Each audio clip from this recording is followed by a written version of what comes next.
Alert all SSS pensioners, SSS members. Good news ng SSS, mas tumaas pa ng 20%.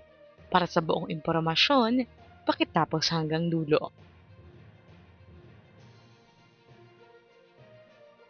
Magandang araw po sa ating manonood. Narito po tayo muli upang maghatid sa inyo ng bagong balita at update dito sa Chaz Infos and Updates.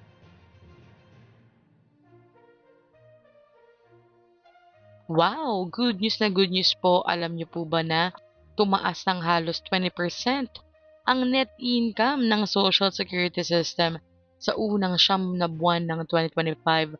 Umabot ito sa 93.88 billion pesos mula sa dating 78.3 billion pesos lamang noong nakaraang taon. Ayon po sa SSS, pangunahing dahilan ang pagtaas na ito, ang mas mataas na contribution ng mga miyembro na tumaas ng 14.23% at umabot sa 281.7 billion pesos.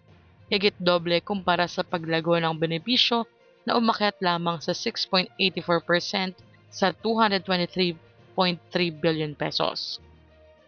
Samantala, tumaas din ng 9.07% ang kabuang gastos ng ahensya.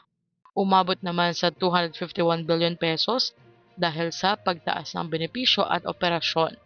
Noong September, sinimula ng SSS ang phased pension hike na tatagal hanggang 2027 kung saan nakinabang ang mga retirado at disabled pensioners ng 10% at 5% naman ang nadagdag para sa mga survivor pensioners.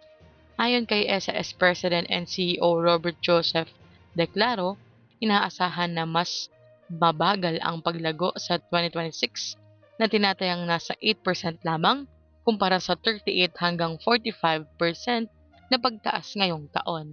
Gayunpaman nanatiling nasa tamang landas ang SSS upang maabot ang target nitong 100 bilyong kita para sa buong taon. Maganda pong nakikita na lumalakas ang SSS at patuloy na pinapatatag ang pondo para sa mga miyembro nito. Ang pagtaas ng kita ay senyales ng maayos na pamamahala, ngunit mahalaga pa rin na masiguro na mapangalagaan ang pondo para sa mga pensyonado sa hinaharap. Sa huli, ang bawat kontribusyon ay may malaking ambag sa seguridad ng bawat Filipino.